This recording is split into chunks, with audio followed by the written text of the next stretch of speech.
जी अस्सलाम वालेकुम। सब भाइयों को, बहनों को, सबको अस्सलाम वालेकुम और बेटियों को सायमा सामने बैठी हैं। तो और भी जो भी सुन रहे हैं, Brother Ajaz had asked me if I would like to talk on a subject, and of course, on Quran there are so many subjects you can talk about, which we consider as very important. Everybody has a point of view, and everybody thinks that this is the most important. But for me, the most important is Siraat al-Mustaqeem, because without that, we are not going anywhere. So therefore I said I will talk about Siraat al-Mustaqeem. So if you can open this thing, I want to share my screen. Can I do that? हाँ हाँ बिल्कुल, आप बताएं क्या? जी. Can you see the screen, please? हाँ जी, बिल्कुल screen नजर आ रही है. Okay. Bismillahirrahmanirrahim. The very first surah of Quran is Surah Al-Fateha. And that is Fatiha in Arabic. Fatah is opening. The key with which we open the door in Arabic is called muftah. You open the door with a muftah. Fatiha is an opening. And Fatiha is way to open. So please do not disrupt me with any messages or anything, because then that my eyes go to that message and I will not be able to complete my talk the way I want to. Okay, so Surah Fatiha is the way which will open our ways. It is the way to open everything. And this is the very first surah of Quran, and it could not have been anywhere else. It is not that it was just by chance, it is by design. This is the very first surah. And I will not go into too much detail of this, but just to refer, the first four surahs are introduction of Allah, because these are the attributes. Allah has attributes of Rahman and Rahim, and all the praise which we explore, we come out with, is basically for Allah, who is Rabbul Alameen, who is nourisher of the whole universe. So he is also our nourisher, and his way of nourishment is through Rahman and Rahim. Therefore, the third verse is Rahman and Rahim. It means generally that to give nourishment to somebody on a continuous basis, as well as on when there is an emergent need. So Allah is giving us His Rahman as well as Rahim. Now, Malik Yawmuddin means that whenever, see, Deen is the way of life Allah has prescribed. Yawm is a period. So when Allah's way, if we adopt that Allah's way of life, then He becomes the owner. If you do not follow Allah's way, then whoever is doing whatever you follow, then don't blame Allah that why these results are bad. I wanted to do this and I did not go. I was facing east and I reached west, because really you never wanted to go to east, you wanted to go to west. That's why you went there. So Malik Yawmuddin is when you will follow his way, then that period he will be the ruler. It's not only hereafter, it's also here. Then Iyaka Nabadu wa Iyaka Nasta'in. Then man comes in. Here the man comes in. And man is telling God that I will obey you. And I fully depend on you. Iyaka Nabadu wa Iyaka Nasta'in. So how I will obey you and how I will depend on you, this is number 6. And we say, Ahdana Siraat Mustaqeem. Oh God, we are saying that please guide us to your straight and balanced path, so that I will reach the Yawmuddin. I will reach the period when I will do everything by your rules. I will follow you. I depend on you. So please guide me to that Siraat al-Mustaqeem. So the purpose, then number 7 is definition of that Siraat, that way, that Anamta Alahim, etc. Because that is the way of where you had your blessings on it. But that is definition of Siraat. But the only question in Surah Fatiha, this is the key to the whole problem, is Ahdana Siratul Mustaqim. Please guide me to the straight path. And this finishes, and then you come to the second surah. And immediately, absolutely on the dot, God says, Zalikul Kitab, La Raiba Fi, Hudar lil Muttaqin. You are asking for Siratul Mustaqim, and you said you depend on me and you will obey me. Okay, here you come. I'll tell you. This is the book. There's no doubt in this. With absolutely truth. There is absolutely nobody can touch it, nobody can add to it, nobody can deduct from it. God has given guarantees for its that this book will be always there in this form. This is from this has is a book, therefore there is a beginning and there is an end. You can't end and then add more things like most of our religious scholars say, oh no, this verse was there, and no, this was like this. There is nothing like this. There is a beginning and there is an end. And this is it. There's nothing more. But it says, Hudallil Muttaqeen. This is a guidance for people who God has termed as Muttaqeen. If you don't understand Muttaqeen, you will not know who the guidance is for. We think that people born in a Muslim home will get guidance. No, sir. You think that I have a beard, I'll get guidance? No, sir. I'll go to Hajj and get guidance? No, sir. If I'll do 5 arkan or 50 arkan, I will do this tasbih and I'll do that and I'll become muttaqi and he will give me guidance? No, sir. He guides only muttaqin. He does not guide anybody else. So Huda is guidance. This is very important to understand that Quran, this kitab, is a book of guidance. It's not a book of laws. The difference between laws and guidance is the guidance is you should drive safely on the road, and therefore every country can make a law that you should drive on the right of the road or the left of the road. The guidance is valid. But if the law is you should drive on the left of the road, and if you say this is my everywhere I will drive on the left of the road and go to USA or go to another country with or in Kuwait which they drive on the right, you will have accidents. So laws get fixed, but Hidayat, you have to use your intellect and you have to make laws based on that Hidayat for that period, for that location. So there is no fixed laws forever and ever. The Hadiya or Hada or the guidance is forever and ever.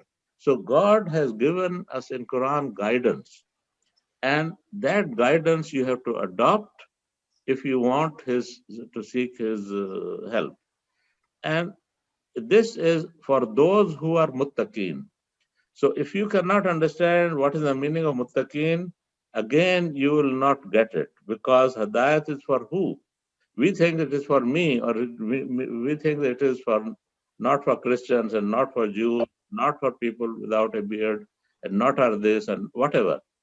But this is only for Muttaqeen. So I'm going to, before I go to Siraat al-Mustaqim, I want to go a little bit 5 minutes on what is Muttaqeen. See, taqwa, this is the basis of this word Muttaqeen. The people who have taqwa, those are the Muttaqeen. Now, taqwa has a root word called waw kaf ye, waw ka ya. This is the root for Muttaqi. As you know, in Arabic language, every Arabic word has a root word. And then from that root word, you make different tenses. And all you make verbs from it, you make nouns from it, by different composition of that root. So the meaning of that root does not change. It is always there, no matter in what form you change it, the word, If you do present tense, past tense, proper noun, common noun, any way you transfer it, if it is the same, then that meaning stays built into that word. So the word, the most simple word of waw, kaf, ye is waqi. Waqi means to protect. If you protect something, that is called waqi. Waqaya is prevention or preserving something. For example, in Kuwait, the area of hospital where there is preventive medicine or preventive health medicine, where you go, for example, your vaccines, that area, every hospital has Saha Waqaya. This is the area where you get protection. And we have seen in COVID, for example, right now, that if you don't have protection, you have nothing. Even the mask we are wearing is sort of short of that vaccine, but this is protection. So God has said that this guidance is for those people who want to protect themselves. If you don't protect yourself and you just want to go haywire here and there, you will not get God's guidance. Hidayah, you will not. First, you have to do preventive. So you have to be preventive. So tattakun, from the verses, the way it is, who will do vakaya? Who will do tattakun? Who will do vakaya? So this, I have translated it to be cautious and follow. So taqwa is not only following Allah's laws, but do that cautiously, because this is built into the root of this word vakaya. Protection cannot happen, and or real protection or real follow-up of Allah's laws does not happen unless you do waqaya, because you have to be cautious, and that is tattaqun. For example, I have given two examples of verses here from Surah Baqarah. One is for qasas. God says there is life in following up. If there is a crime, to follow it up, to make sure that justice is done. This is the meaning of lakum fi qasas.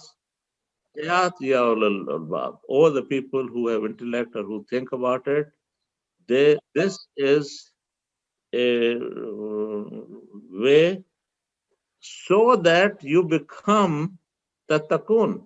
So if you will not do qasas, you will not become tattakun, means you will not be cautious followers, and therefore this hadayat is not for you.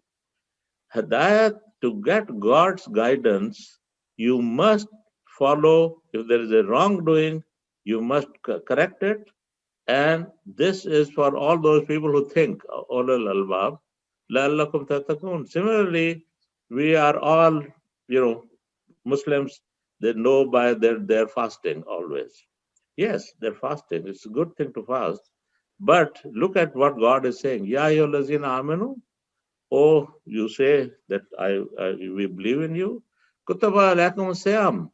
You have been ordained that you must have siyam. I will explain what siyam is. Kama kutaba ala min qablakum. Just as we had ordained this to people before you, la'allakum tattakun, so that you become cautious followers. Now, siyam is also, sama al-furus means to hold the horse back. That is sama al-furus. And siyam means that you control yourself. You know that food is available in the house. Nobody is watching, I'm all alone. But because God said, Allah said, Ubed, these days you're not going to eat from morning till evening. And therefore, I am holding myself. I'm not going to eat. And this is the reason is that this such practice will make us tattakun, will become muttaqin. So the purpose of Siyam is not to keep you hungry. Purpose of Siyam is not to give you credit. You get 30 credits for doing this, 20 credits as our religious leaders say. It is for your betterment so that you become la'allakum tattakun, so that you will get God's guidance. If people who are not doing taqwa will not get God's guidance, because this guidance is only for cautious followers who will always think the negative impact what it can happen. Like Parvez Sahib has explained in one of his dars, I think Hazrat Umar explained to people taqwa is to pass through a pakdandi, whatever they call it, कहते हैं खरदार झाड़ियों में से गुजरना, to protect yourself, not get entangled into the things which will withdraw you from your right path. Don't get entangled in the way. Keep your eyes on your destination and keep on walking. Okay, now I'm going to present to you 3 verses of Quran which will tell you what is Siraat al-Mustaqeem, and once I finish this, you will know why I have emphasized that God's guidance is for muttaqis, and those are what is the meaning of cautious, and then follow. In Surah Anam, God has briefly described what you should do and what you should not do, like do's and don'ts. Basically, what Quran's whole, of course, the whole Quran is there. It has other aspects as well, but this is where the juice of the matter is. And I have done English translation also for everybody who can follow it later on. So God says, proclaim. Qul in Arabic, wherever it says proclaim, it says, Qul ta'alu, atlu maharram rabbakum alaykum. Come forward and follow what your nourisher has described to you. La tashraku bihi shay'a. Do not share his domain. That shirk means to share Allah's domain with anyone else. Shirk is not going to a mandir or going to a peer, that this is shirk and everything else what we do is not shirk. No. Where God has Allah has told us something, and we listen to a hadith or listen to a Maulvi or listen to somebody else, and we start saying, no, it is not like this. This is what Prophet Muhammad had explained 200 years later, recorded, that this is what you should do. No, that becomes shirk, because to share, sharaka, sharik is a partnership. Companies are called sharaka. Pakistan Urdu also, you say uska sharik hai, means it is his partner. So this is sharing Allah's domain, means that whatever he says, do not follow others in addition to him. You have to purely follow him. وَبِالْوَالْدَيْنِ إِحْسَانًا. You are responsible for fulfilling your parents' needs and thus restore their balance as they were. Ihsanan is from Husn. Husn is a balance. Hasana is to balance. So if your parents have problem with their balance, that could be they need health service, they need company, they need love, they need money, they need whatever taken care of, that will restore their balance as they were. That is what you should provide. If you just send money to your parents and do nothing else for them, that is not hasana. Hasana, you have to do every aspect of life. And immediately God has reminded you, وَلَا تَقْتُلُوا أَوْلَادَكُم مِّنْ إِمْلَاقٍ نَحْنُ نَرْزُقُكُمْ وَإِيَّاهُمْ. God says, do not kill your children. Now, killing in Arabic, the word taqtalot, qatala doesn't necessarily mean to murder somebody.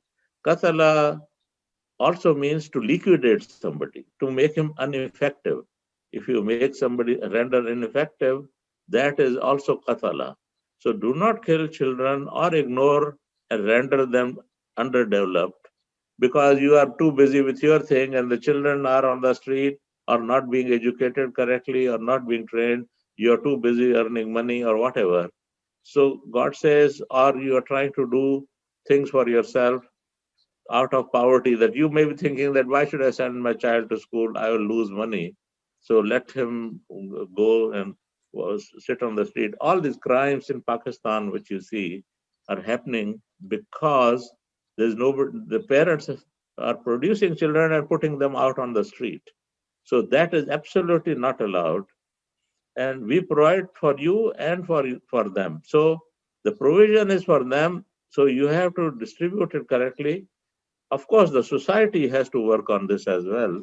It is not only individuals, because they may have some limitations, but the society has to come forward to make sure that the children don't stay underdeveloped because of the lack of funds or poverty. That is not, I mean, you can't even go on to become Islamic society if your children are on the street begging or are being ignored. So third thing he says, or fourth thing,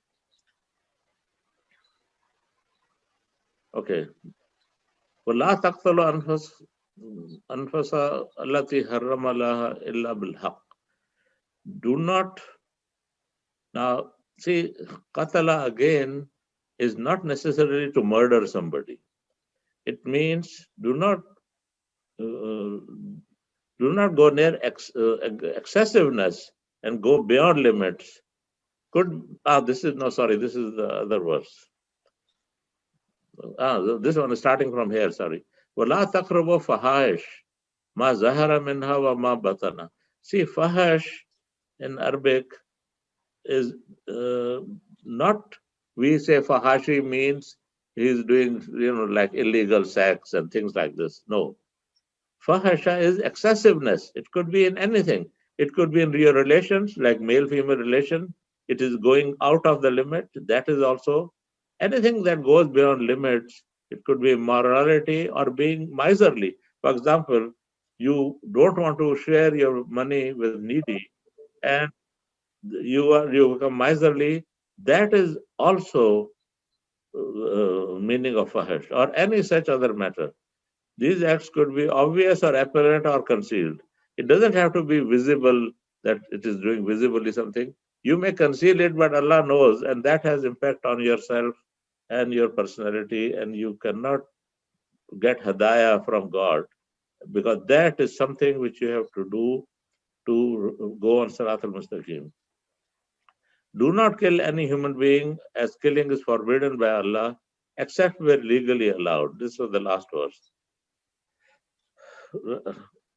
So, لَعَلَّكُمْ تَعْقِلُونَ, so that you may use your intellect. God says you should do these 5 things, and this is the way to go forward. Then he says in 152, وَلَا تَقْرَبُوا مَالَ الْيَتِيمِ, and do not go near any orphan's property for the purpose of misuse, except in a way that is the best interest of the orphan, such as taking care of the property. This should be until the orphan reaches maturity. لا تقربوا مال اليتيم حتى هي أحسن حتى يبلغ أشده, full maturity. وأوفوا الكيل والميزان بالقسط, and give full measure and weight in justice, and do not burden anyone except according to person's capacity. See, in Islam, justice doesn't mean that you go beyond his capacity. That's why there are other verses of Quran, time is not enough, which say adal wa ihsan. Oh, Allah is asking you to do adal wa ihsan. When you do justice, you must also think of somebody's needs. Don't do justice means that you will cut his hand and then his family has nobody to take care of them. And I just want to mention that I was in Japan some many years ago, and I had an introductory lecture by the company I was visiting about 20 years ago. And they said in Japan, the punishment is not done by the judge, but a social worker and a psychiatrist. And he says many times for the same crime, they will give punishment to somebody and otherwise not, because if they think that the needs are there, that this should keep on working, they will give him controlled work, but they will not put him in jail. So that is what Adal and Ahsan is. And I have something more about it also, but I am not, because otherwise I'll run short of time. So that is what God wants, that you should not give more than the person capacity, how much he can absorb that. And then, okay, where is qultum fa'adalu?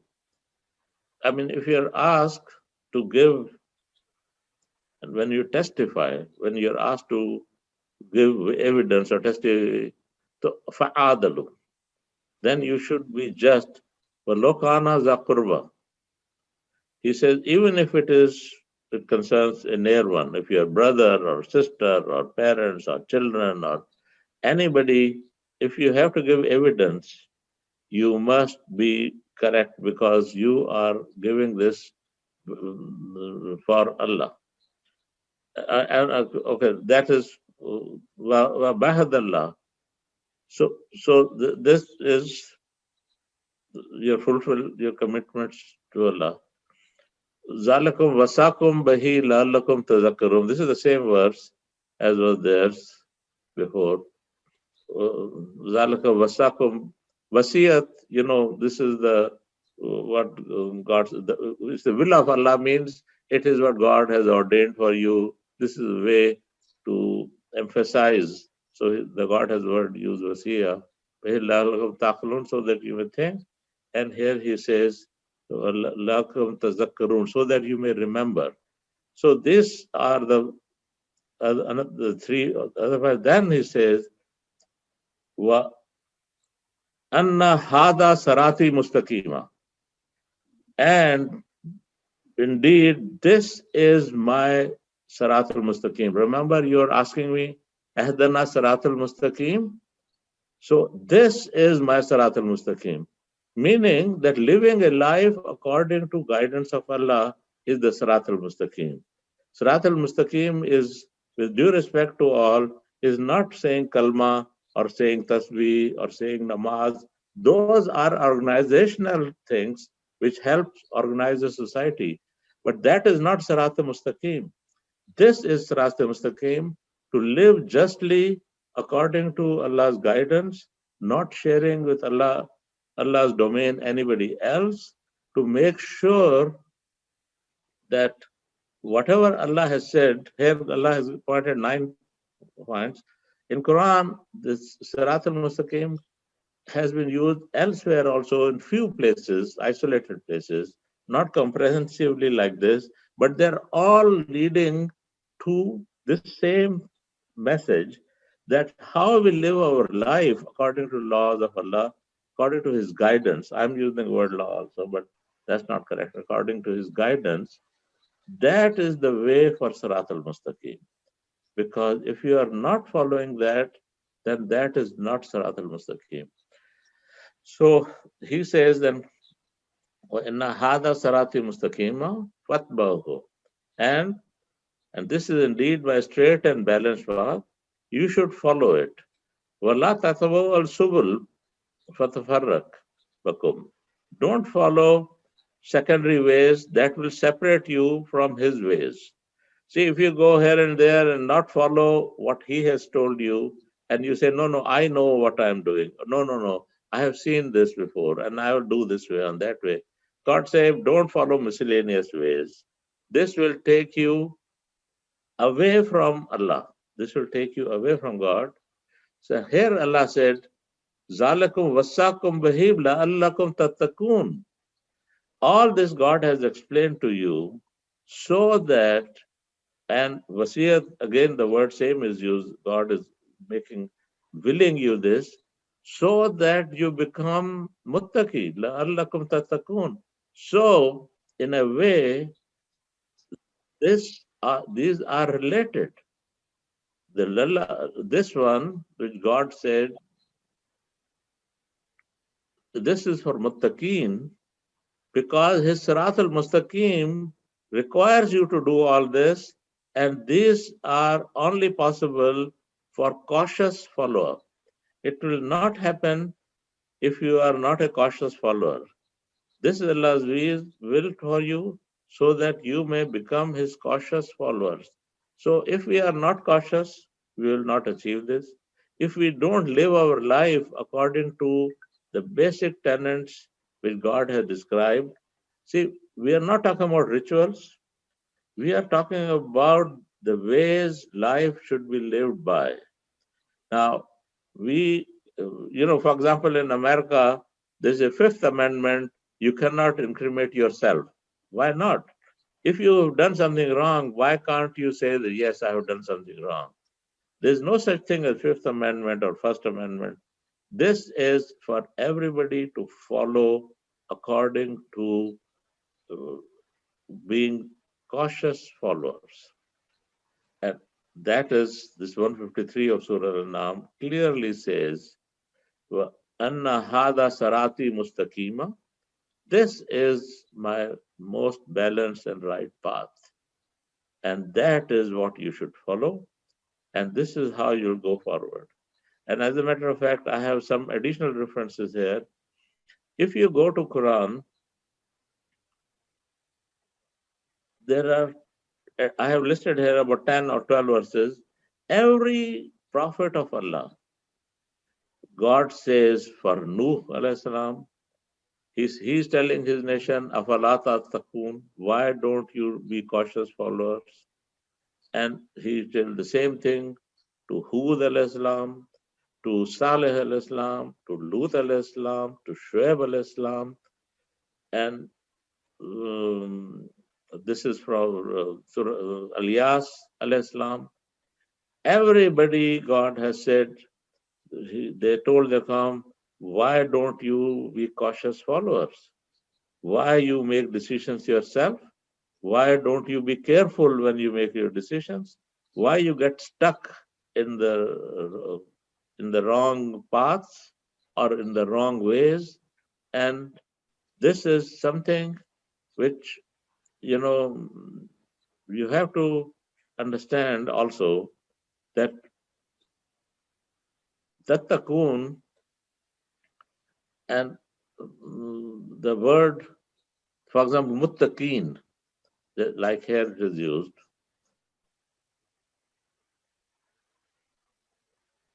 when muttaqeen, if you look at Quran has always used this in plural because you can't singularly, you can't become, because this has to do with life. There is no single muttaqi. Always the whole Quran has used the tense of plural whenever God is talking about, Allah is talking about muttaqeen. And that is what I understood Siraat al-Mustaqeem to be. And when you ask me you want to talk about something, because for me, if you will follow, if you understand Siraat al-Mustaqeem, and you will, when you read the Quran, you know what I'm looking for. And that what you should do. Of course, this all this can be done by individuals themselves. For to be just with others, to take care of my parents or to take care of my children, I can do it. Of course, the society should be run on the same line, and we have to formulate a society because that is only way you can formulate the deen. The deen way of life is not one man; it is interaction between people. So that only can come later on. But individually, when we have to follow, we must follow. So when you read the Quran, I would say you should always be lookout for where Allah is talking to you as individuals and collectively. Whatever all this is can be done individually. Of course, it will not give you the result in this world because this world we have interdependent, but at least you will not cross the limits which God has set for you, and therefore you hope that in hereafter God will say that yes, this guy has done the correct thing in his life and try to do himself on a straight path. So this is my understanding. So thank you very much for listening patiently, and I will now leave it for any questions you may have. Thank you.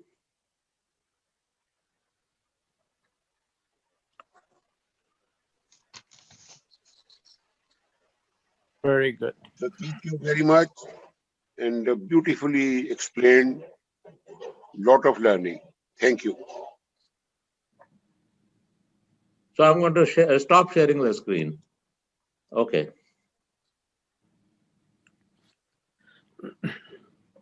Yeah, was very well done. That's great. Thank you, Ubed Saab. That was lovely. Very informative. Thank you. And I think my children enjoyed it very much because it was in English. You're very welcome. Ijaz sir, we cannot hear you because you are on mute. Ijaz sir, we can't hear you. I can see your lips moving, but I can't hear you. I didn't hear it. जी था sorry जी sorry मैं इसको repeat कर देता हूँ. Thank you very much Ubed bhai, and I was absolutely engrossed. I made a one page of lovely comments, and thank you for explaining the difference between guidance and laws. I think that was excellent right at the beginning. Very good. Thank you very much, Ubed Saab. You have covered almost all the Siraat Mustaqeem and all references, all relevant references. Thank you very much. It was very good lecture. So now we will invite questions, clarifications, anything. Let's stick to clarification and questions rather than comments. You know, because I would like that we have maximum number of questions which people might have rising in their mind, which they can ask. Now I will start it from myself so that others can then follow. That was excellent. You said that Muttaqi has to be, you know, it is used as a plural. Now, when we say that individually, obviously in a system of deen, individual is equally important, and when they come together, how do you see this working together, let's say in a future system of deen? I don't expect a detailed answer, just a quick. No, the thing is, if you have individuals who are trying to follow Siraat al-Mustaqeem, and when the individuals get together, they will form the correct path. If you are followers of trying to follow Siraat al-Mustaqeem, and there is somebody who is adamant of being mushrik, and he thinks that that is the correct Islam, because this Maulvi said this, or this Peer said this, or whatever, you cannot have a gathering of like-minded people, because you cannot compromise on Siraat al-Mustaqeem. People who don't want to follow Siraat al-Mustaqeem, then you really have nothing in common, and you cannot build a society. Then you go to democratic society where Trump becomes the president. So that is the only other alternative you have. But you cannot do an Islamic society unless there are people who are willing to say that, yes, we want Siraat al-Mustaqeem. Well, sorry, any other question, please? Yeah. There is word ijtihad, and then there is Siraat Mustaqeem. It appears that Siraat Mustaqeem is just a narrow line, whereas ijtihad means this is something broad or decision making. So any link between Siraat Mustaqeem, the law, the guidance, and ijtihad. Ijtihad means? Siraat al-Mustaqeem, see, we have asked Allah to give us Siraat al-Mustaqeem. We have not asked Allah to give us ijtihad. But Allah said, I will give you guidance. Now, the ijtihad will come where you want to adopt to the current situation His guidance. Then you have to think, because God says this is for people who think. So we have to think how to apply Allah's guidance. Allah's guidance in 20th century or 21st century or in 14th century or in 7th century will be applied differently. So if they did something on 7th century, does not mean, and that was God's way to Siraat al-Mustaqeem. The same thing, if you do it today, it will be Gumrahi. It will take you astray, because the situation has changed. The lifestyle has changed. So ijtihad is secondary, and it has to be applied as you move forward in the society. and it could be applied differently in different countries because their lifestyle is different, their economy may be different, it may be based on different parameters. So it cannot be the same way everywhere. Very good. I think why. Yes, yes. I think I wanted to ask a question. I have a comment actually that the talk was very good and very comprehensive and absolutely no dispute there. My point is that we have limited time in this lifetime, and we cannot wait for a society to do good. As individuals, at every moment, at any moment, every day, we have to be muttaqi. We have to be cautious. And we cannot wait for conditions to be right to have the society and then follow. So each action that I do every day, I have to keep this in mind. And we have to be conscious of it all the time. I agree. Regardless. 100%. Everybody has to be, the thing is, when we pray to Allah, the Ahdana Siratul Mustaqeem, that Ubed is saying to Allah. And Allah say, Ubed, this is my guidance to you. And this is how you should achieve Siratul Mustaqeem. So that is a message to individual as well as collectively. So the first, I have to take the first step. Not necessarily I say, nee, Dr. Hamid Mia should have taken the first step. Why should I do that? No. I have to take the first step. Everybody has to take the first step. That's how. Exactly. Any other? Just a quick, I shouldn't ask the second question being the host. Can I ask a question? Ji, yes. Ji, you mentioned a very nice talk. You mentioned 6:151. It says that the verse talks about we need to look after our parents, not just financially, but also emotionally as well. But how far does that go to looking after our siblings, for example, if the parents are not able to do so, according to your understanding? No, you should take care of siblings as well. The thing is, sky is the limit. You should take care of everybody who is in need.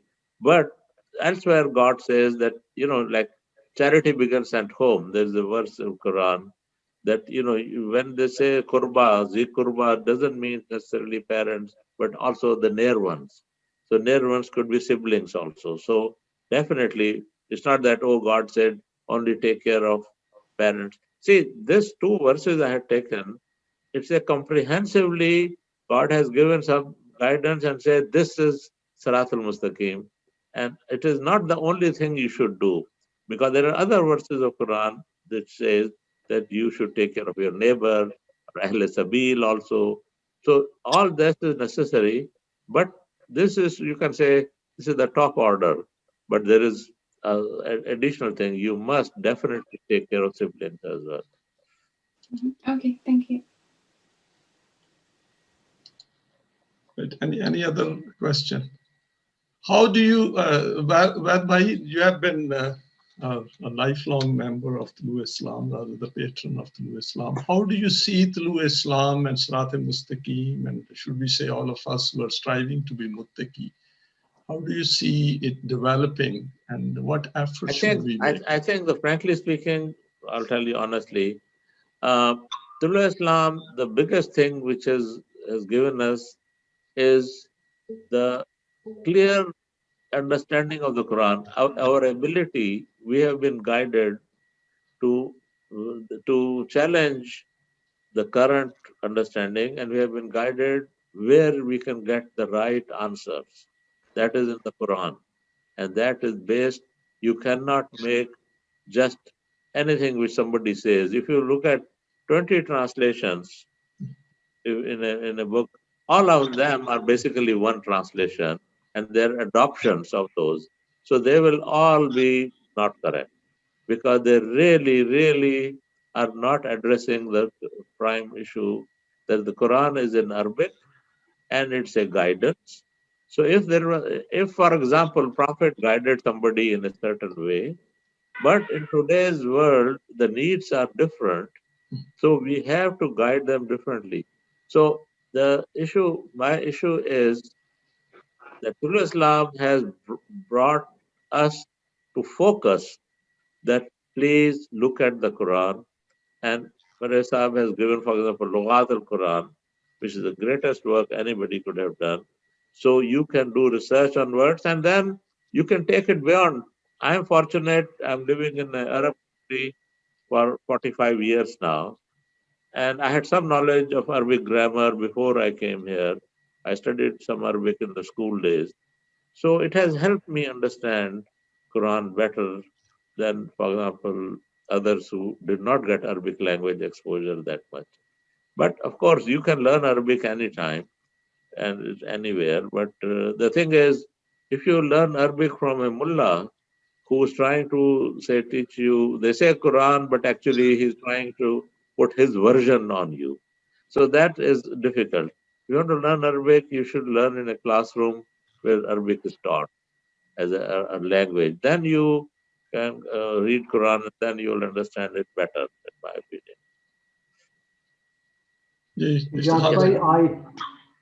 I have a question.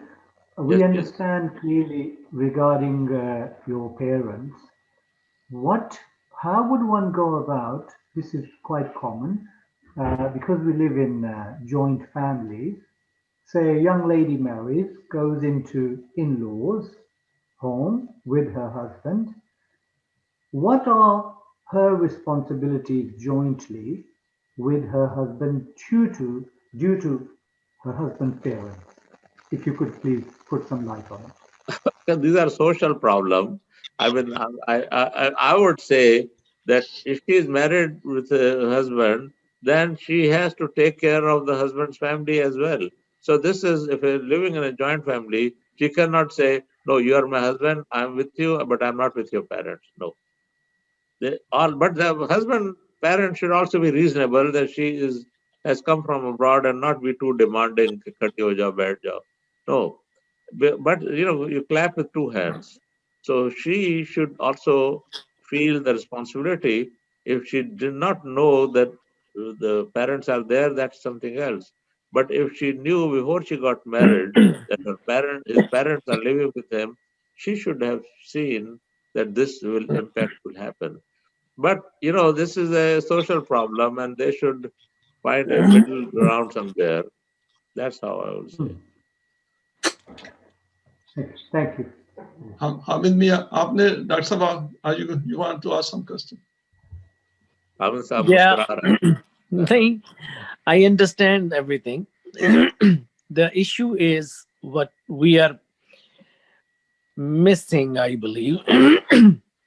People who have understanding, people of understanding, when they understand Quran demands in such a way that it has to become our responsibility, people who understood, to come together.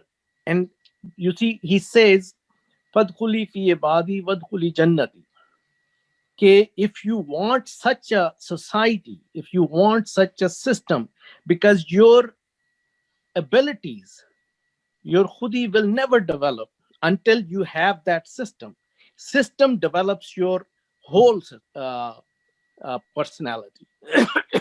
We can, initial stage is definitely we develop ourselves individually to understand, to learn knowledge.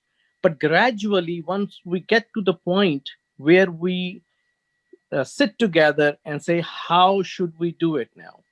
So that's the point where we should be forced towards building a system where everybody develops. Yes. That is the ultimate point. Yeah. Yes. Goal is that. Goal is not just to our salvation is okay. I'm not saying whoever, it's all depend on your abilities. So if we have higher abilities, I think we should come to a platform where we should say, this is the time, let's do something. So that is my understanding to get higher. Yeah, I know, but we are too far away from each other, and we live in different set of rules. Yeah. For example, Well, they say in the Quran that Ibrahim was in Mesopotamia, but if you don't have a certain fertile environment, you should migrate to a place where it can be developed. Yes. So it's given all the responsibilities in the Quran. It cannot leave you alone. It has no way. He doesn't give you no. I know, no. I'm not trying to walk away from this. I realize that, but the thing is, there is always limitation. Even if it says, let's say Imran Khan develops a Medina society in Pakistan, it becomes our responsibility first to go there. And to support him as a minimum. Not even sport. Not even sport. If it develops the society, then you should migrate to that society. Because if you want to build yourself, Jasab, can I make a comment? I'll just to cheer up everyone. We have migrated to Zoom now, so should we call it a migration? I'll tell you, Dr. Jasab, listen, if this was not Zoom, it will not be possible to talk to all of you like this so freely and so frankly. I mean, how many times we can write letters to each other? How many times we can call people individually? So this was not possible. So Zoom has. So COVID-19 is a blessing, inverted commas. Yes. जी आरिफ भाई आपने एक अमजद भाई है उन्होंने हाथ किया हुआ लेकिन आरिफ भाई आप कर ले फिर मैं उनको just a brief comment to what Hamid Mia Saab was saying and then Ubed bhai responded. I mean, I don't want to make a big topic out of it, but honestly speaking, I look at it our current life, and Hamid Saab, that's what I was trying to say. We are in Makki life. The Makki time which Rasulullah had, which was only 13 years, as far as the Islamic history is concerned. But in today's world, it can extend beyond that. It'll be decades. It could be centuries. I don't know. But you have to be careful, I think, to further to what Ubed bhai said, we have to be careful when it is the time of the so-called migration which Rasulullah did to Medina. That time is not here. Just because in this complex world, one place, somebody collects a few people and say, okay, now I'm declaring an Islamic State here, so let's all migrate there. No, we are not at that point yet. The current situation in the world, the way it's progressing, the way the technology is, the politics, it's like a vastly different environment as compared to what Makki and Madani life was. At that time, Rasulullah decided that this is time now to migrate, and then he established the Islamic State. We are absolutely nowhere near in that scale. So we just have to be careful and cautious that we don't harm ourselves, end up having a bad life for the whole family, and jump to it. That's what Mustaqeem is, cautious. Cautious followers. We have to stay cautious. So the spirit is good, but implementation will take more time than we really desire. I would wish that there was Islamic State somewhere and I just go there and live in that wonderful state, but ain't happening right now. So we have to be cautious and just wait and take patience. But anyway, I keep don't on want working, to take cautious and keep on working in that direction. Absolutely. Keep on working. Amjad Saab, ask Amjad Saab to ask. जी अमजद भाई आपने कोई वो हाथ खड़ा किया आप पूछ लें कोई सवाल. Yeah, so no, thank you for the talk. I found it very, very helpful. My quick question was, in the beginning, you mentioned about, I think it's about, is it shirk, where you are introducing somebody else's law with Allah's law. It's not about going to temples. Yeah, about the shirk. It's a lot of time, I mean, my understanding, the concept is also means about going to the grave, going to mystical and all this law. So I just want to try to clarify this. And if somebody in their past life so went down that route and then realized that that is a form of shirk, and can they, in one stage, that in Surah Nisa it says, shirk will not be forgiven. So I'm just trying to understand a little bit more about that if you have an answer. Okay. The thing is, shirk is to be partner with somebody. Sharik is partner. God says, don't make partners with me, means that God is saying, see, God has a physical side, how the winds blow and how the people are born and how they, there is a physical laws set by Allah, and that is Allah's domain. Nobody can change those physical laws.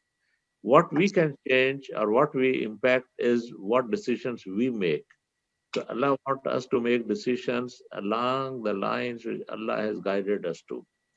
And when he is talking about shirk, he is talking about making partners with him with this guidance. Allah says that what you will do, you will get the result of it.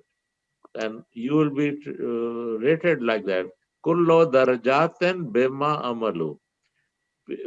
People will be graded according to what they do. And somebody else says, no, you go to this Peer Saab's kabar and you do something and give some money to this guy and do this thing, and all your sins will be forgiven. So this is what I'm saying. This is shirk because you're following a guidance which is contradictory to Allah's guidance. And therefore, God says that will not be forgiven. But if you did something in the past and you are correcting yourself, man taba wa aslaha, whoever has stopped doing what he was doing and then he corrected his way, they will have no problem, they will have no fear, and they will have nothing to worry about. So you will keep on going in the right direction. So forget about what you did in the past, but do not, for example, do not expect God to punish you from things which you have done in the past if you have walked away from them and you are not going back to them. Don't go and back and go and back. That today I did this, okay, I'll go there and then I'll do forgiveness again. There is no multiple forgiveness. Don't just, if you have done something wrong, and there's nobody in this room or in this Zoom who has not done things wrong. To err is human. So we always make mistakes. Some we do, some we realize, etc. But if I did a mistake and I keep on doing it, and every time I say, like Mullah says, you go to Hajj and become a new man, and then you did whatever, then you go to Hajj again, and then you do this. If nothing else, you go to Jummah prayer and you do 7 extra nafals or do this much tasbih extra, and then you're like a newborn baby. All that type of whatever, I don't want to use bad word, but that is not what Islam is all about. So that is what God says is shirk. Definitely that will not be forgiven if people are doing that. But the doors of forgiveness from Allah are always open. And if you did something wrong and you want to walk away from it and stay walked away, God says, I accept that. There are many verses in the Quran which say God accepts you if you do something not right. See, this is again what Parvez Sahib used to say, tasrif al-ayat. On any subject, on any matter, if you really want to do understanding, you have to do. Today, search engines are available. Before, it was difficult. But now you can verses of Quran, you should search them and see what God has said in different places. And a sum total of that will give you the correct answer or almost correct answer. And of course, you can discuss with somebody and maybe if there is a doubt, like a, like this Zoom meeting or wherever, you can discuss that way. I thought this is how it is, and then this could be resolved, another way. Because we're not going to get somebody a guidance from Allah. There is no more Rasul coming, and therefore we are the only people who will understand it and who will pass on the understanding to others. Thank you So very one last much. question you said about repeating something and then asking repeat something, but then sometimes you feel that was a part of your weakness, and now you realize because of the bigger knowledge and bigger things, and you just want to remain on that path, because this is something coming like sincerely from deep down your heart. How do you see that? I didn't got the question correctly. I think I lost. One thing you said is people who repeatedly make some kind of a wrongdoing and not for forgiveness. But what I'm saying is, when you reach a point in life where you have a deeper understanding and deeper regrets, how do you see that? You see, the thing is, repeatedly for me, the question is still not very clear, but if you keep on doing repeated mistakes, the same mistake, not different, same mistake again and again you repent or you say, Tawbah, that I will not do it, then there is something wrong. Then why you keep on repeating that mistake? So I personally have no clear answer of how to guide such a situation. Only I will say, keep trying. Don't give up. That's all. What I'm saying is you reach a point in life where you really sincerely want to go there, and now this is a deep regret, and you want to go to the straight path. I just want to try to reconcile one of those things. I don't know how to answer it, but the thing is, if you have a deep regret and you want to go to straight path, go to straight path. Don't hesitate. But the thing is, don't expect others around you to be following that. So it is not that you walk away from your relatives or wife or children that, oh, they're not following, so I'm going to walk away. Not like that. Because you have to, because they are all born in the same society and have come out with certain thinking. And so you have to do this very carefully, because there's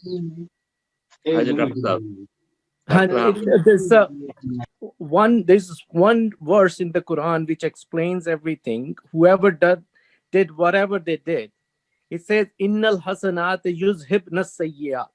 Yes. So as long, whatever the burais, whatever wrong deeds you have done, doesn't matter. Once you start the amle saleh, the productive work, if that goes higher than your sayyat, if your hasanat becomes more than your sayyat, then you are on the right side. That's right. Thank you. And the good news is what Dr. Hamid has said. Quran has said that for good you have multiplied rewards, while for evil you have an equal evil, or equal effect. And one has to give oneself time as well. And the time as well, when we start doing good, it takes time to rectify the effects of bad which we have done to ourselves. Yeah, that's true. In the Quran, Allah says, Man yamal miskala zarratan khairin yara, man yamal miskala zarratan sharrin yara. Everything will have its effect. But as Dr. Hamid said, that if the good deeds, amal saleh, overtake your bad deeds, you are okay, you pass. You pass. Iftikhar भाई आपने सवाल पूछा? मैंने भी पूछना था एक सवाल जी। आप एक मिनट आसन साहब, एक मिनट इफ्तिखार भाई, आसन साहब से मैं पूछ लेता हूँ क्योंकि इनका हाथ फैल। जी आसन भाई आप पूछें। Thank you very much for lovely talk. Question मेरा जो है वो sorry has to be in English. चलो ठीक है, अंग्रेजी में भी okay okay will be mixed then right. You said that 6/153 that this is his way, meaning that this law that's been sent down to us is Allah's law, and that govern that his way, the law that govern us, and we should follow it through the law. So that means God himself is limited, or he's governed by the law he's set. Have I heard that right? Is that what you mean? No, God, see, when God says that this is my way, Rabbi, Salati, God says, Salati Mustaqeema, this is my way, that is, God has said, we said, Ahdana Siratul Mustaqeem. We said, God, guide us to the right path. And God is saying, this is my way to be the right path. So that means this is really for us, because see, Allah's domain and Allah, how He does things, we really don't know much about it. He has just introduced Himself in certain verses about Himself, and that is all. But we do not know how He operates in total. But we know that He can, the guidance which He has given is for human beings, and this is how He has guided us to. It is not that, this is all I understand, that this is His guidance for us to follow so that we can, Siraat al-Lazina Anamta Alaihim. See, this is what we were asking Him, that for way of those people who have been blessed and bestowed bounties in this world, and those people who did not go astray, people who went astray. So we wanted to know their path, and God says, this is my path. Do these things, and you will be on the right path. Don't go here and there and try to find things which are deviating. My path means not necessarily that God is doing the justice to parents and doing this or that. No, God is beyond that. Allah is beyond that. Well, the reason I asked that question is because God says in the Quran that He does not need a consortium when He talks about Isa Islam. So does that mean that the law that has been sent to us is also He obeys His law, as He says, Siraat al-Mustaqeem, this is my way. So Yeah. I follow that way, that I am following the law. So you do the same. Yes, Otherwise, that's correct. Because Allah has said, Allah has said elsewhere, Kana wa'adallah hai mas'oola. God says that even whatever I have promised you, you can question me if I don't follow that.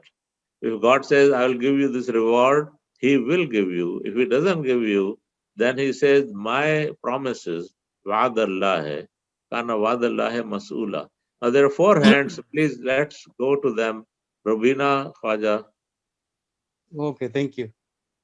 I had a question. Yeah. This is Afia Faruqi. My father, Khalid Faruqi, is in this meeting as well. I had a question that you explained Rahman and Rahim. If you could explain it a little bit further, what's the difference between both of these words? Okay. The Mada of Raham, Re, He, Mim, it is the uterus. Now, God has given example of the uterus where how a newborn baby develops, and it gets protection from all sides, and it gets the nourishment it needs in a timely way, where needs, how much it needs, etc. So Rahim is that God, or that attribute of God which provides for us for all our needs all the time. But sometimes we have extraordinary needs, and we have emergencies, and that emergencies need to be fulfilled, and there are emergent needs, and that thing is falan. There's a big grammar, so under Arabic grammar, falan is something which happens all of a sudden. Fala, falu, falat, this is the grammar. The words of fail means verb, so fa'il is rahim, which is something which happens all the time, and falan is which happens at an extraordinary emergent way. So Allah says that I will provide you protection and growth and everything, not only on continuous basis, but also on emergent basis. So these are two different attributes of Allah coming from the same root.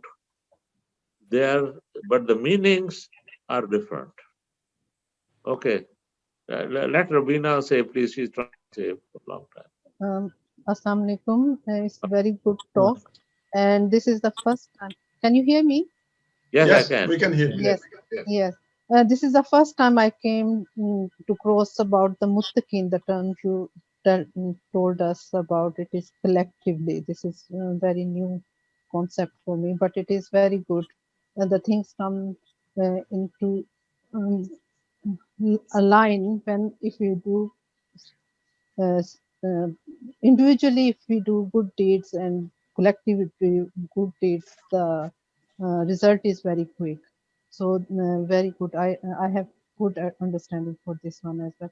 And answer to Brother Amjad's question about repentance, if we can see the Surah Furqan, where Allah is telling the attributes of the Ubed-ur-Rehman, Surah Furqan and Ayah 80 onwards, he will get the clear Okay. question. Thank you. Answers. Thank you very much. Thank you very much. Mhm. जी और जी इफ्तिखार भाई आप पहले unmute कर लें.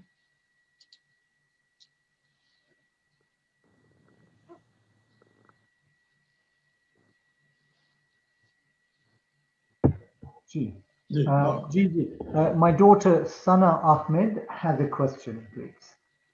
Assalamu alaikum, everybody. So I didn't actually get to participate and listen to the talk today. I had some work, but I'm just catching some of the end of it. So it sounds really, really interesting. My question is, I'm a counseling psychologist, so I work with diverse clients, and recently I've been working with many Muslims. So something I'm seeing that is a reoccurring issue is when I'm working with the South Asian population. So when women marry, obviously there's various marital issues, but what is, because we're talking about being a good human being.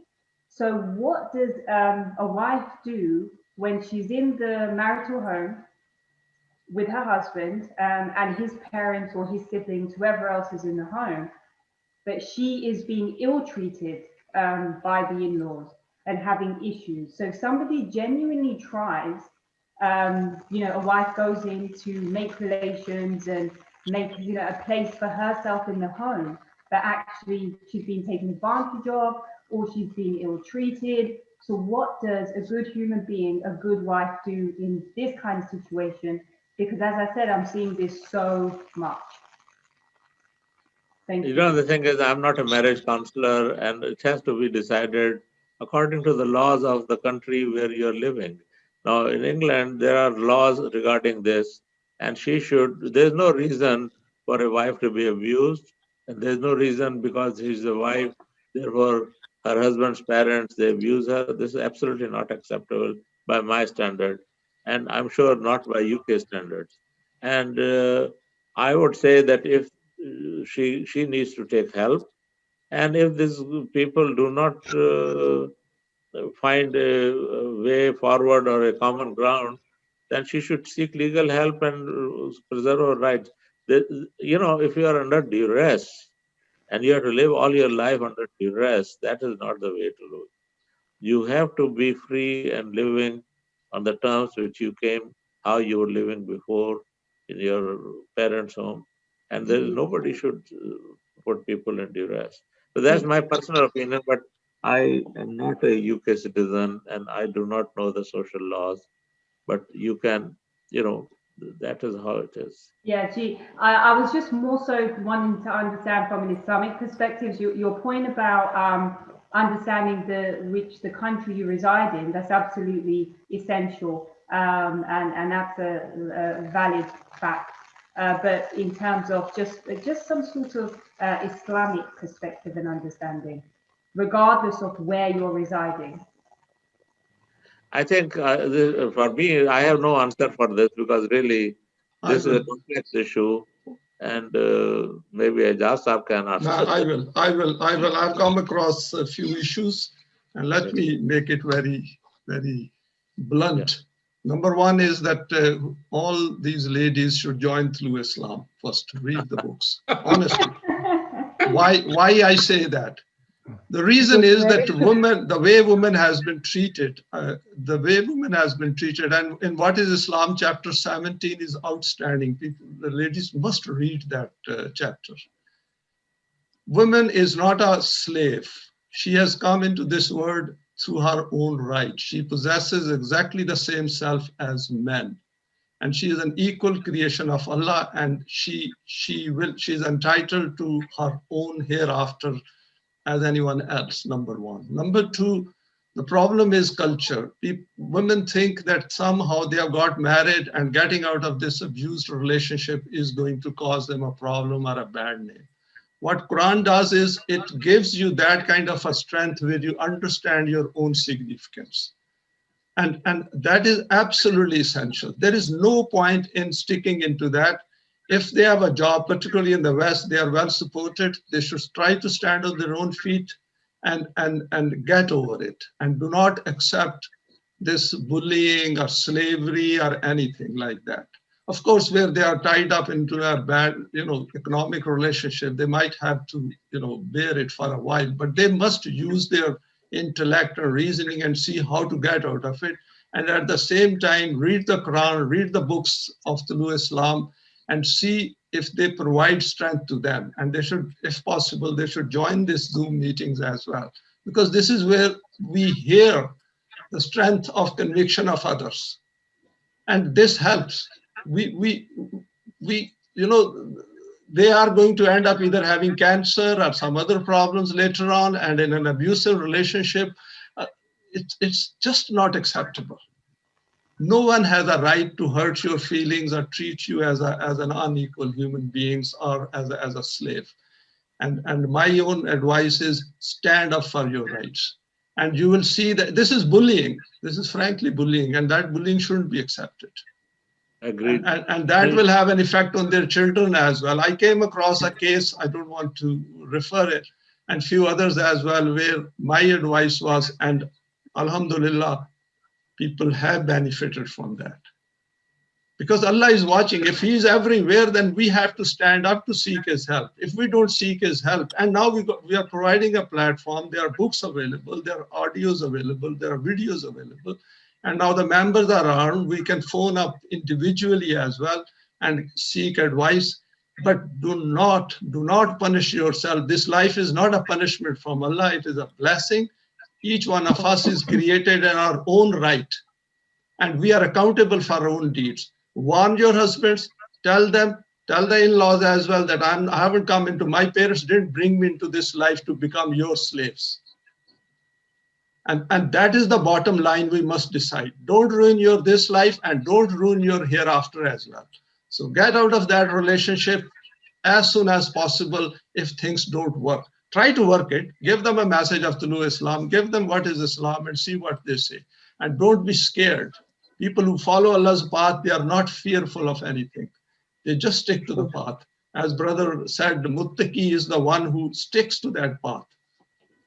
And that is why this platform is extremely important. I tell everyone, make an effort to join it. Don't wait for videos to come out and read it. The warmth of coming together is totally different. The effort we make, that helps to develop ourselves.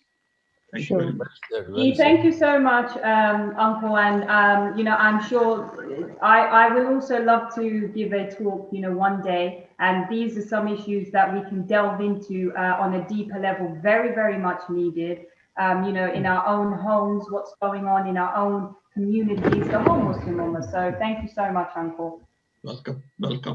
It's good you came over here, and same with Brother Amjad and Ehsan and you and others. It's excellent because I was not expecting these questions, very frankly.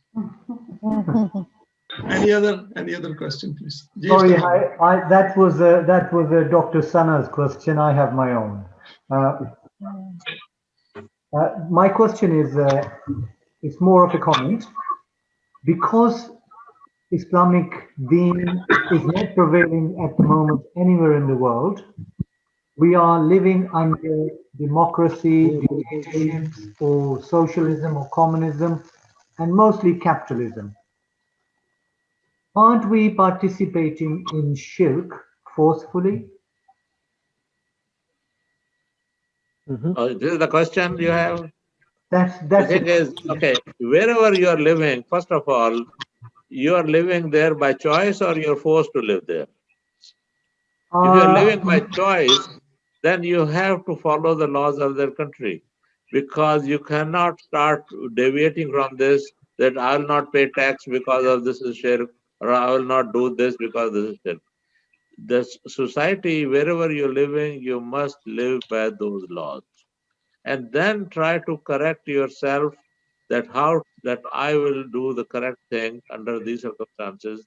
That does not mean you don't pay income tax. That does not mean you don't do your duties diligently. All that you have to do. And if you feel that this is not for, and you have another place where you can go because there's limitations on immigration, everybody wants to go to New Zealand. You cannot go to New Zealand. So you have to find ways where you can go if you want. Otherwise, oh, I want to be a good Muslim, therefore I'll break the laws of the country where I'm living is not acceptable. But within those laws, try to live within the norms which Allah has prescribed, and that is how you should go forward. Because, of course, whatever we do, for example, I live in Kuwait, there is a Kuwaiti laws. There, you think they are all according to Quran? No, but we have to live by them. There is no other way. Otherwise, I have a free choice. I can just get out of here, because there is every country have their own laws. You think the American or family member and others who are living under Trump and his sense of justice, is that the fair way of living? No, they are all opposed to it. But that is a process they have, that how you can change the laws and how you can follow. So the thing is, chaos will be created if everybody takes the law in their own hand in their society. So therefore, you have to follow it in a sensible way. And I mean, God is forgiving, and you know, He knows it is not shirk. It is that you are living there, and these are the laws. This is not shirk. Shirk is what you intentionally decide that, okay, I'm going to ask this graveyard to tell me how to do the things right, rather than ask the Quran that let's see what Allah has to say. Things which you do willingly, anything you don't do willingly because you're living in a place and you follow the laws is not shirk. Okay, In my great. opinion. Thank you very much. Ubed bhai, are you okay for time? Because there are a couple of more questions, and I think then we can conclude the meeting. Is that okay? Another 10 minutes or 5 minutes. Okay. Yeah. Let's have Brother Tawfiq wants to ask a question. Okay. From Canada. Brother Tawfiq. Assalamu alaikum, Dr. Sahab. मेरा ख्याल है Asfa was waiting before me. Maybe she should be given a chance first. I'll give her a chance after you now, since you are. Okay, thank you. Thank you, Ubed. Very nice and concise talk, and very important subject. My understanding a little bit more, please correct me if I'm, on a different side of it. For us to follow Siraat Mustaqeem, the purpose for us to follow Siraat Mustaqeem is because for us to develop a personality, we human beings have a personality that we need to develop in this world by the guidance. And for us to model, that personality needs the model. And that model is the higher personality, which is the personality of Allah Himself, which it says in the Quran too, in a allegorical way, Sibghatullah, that we have to, follow His color of Allah. Color of Allah. We have to assimilate that. So for us to follow Allah, we need to be on Siraat Mustaqeem. And since He's our model, He Himself in Surah Hud has mentioned Ayah 56 that Inna Rabbi Allah Siraat Mustaqeem. Yeah.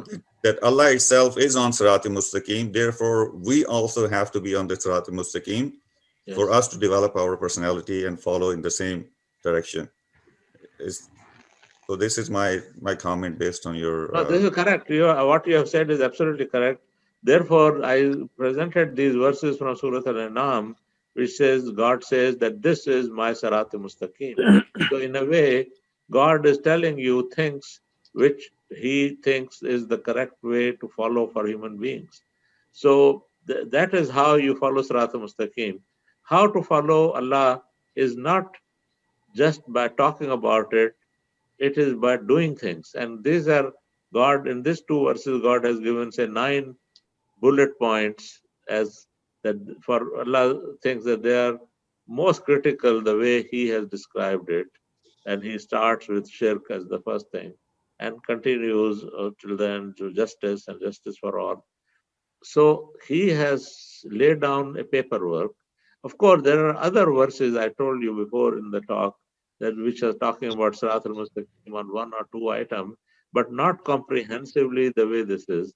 And since, I mean, the talk has a limited time, I did not want to go for 2-hour talk. I wanted to, my idea was to finish it in half hour or 35 minutes. And actually, I had kept a clock with me so that I don't exceed. So I follow the time because no sense talking all your mind off and you can keep on talking and then there's no time for discussion or people can only take you so much, because so that is how you have to. I mean, Siraat al-Mustaqeem otherwise has other references I could have given. Muttaqeen, there is other references I could have given. There is a last question from Afia. Okay. Ji, Afia, आप पूछ लें. Assalamu alaikum. I think I already asked my question before. That was the question. I raised my hand. Oh, right, Thank that you. was the one. Okay. Should we? The difference between Rahman and Rahim. Thank you so much. No, thank you very much. That's great. Should we call it a day now as far as this meeting is concerned? Thank you very much, Ubed bhai. It's brilliant. And Thank we you. look forward to, inshallah, have. So if you can send the recording to Arif, then Arif can share it with the family also. No, it will be. It will be. What I will do is I will look at it and edit a bit and then share it with everyone.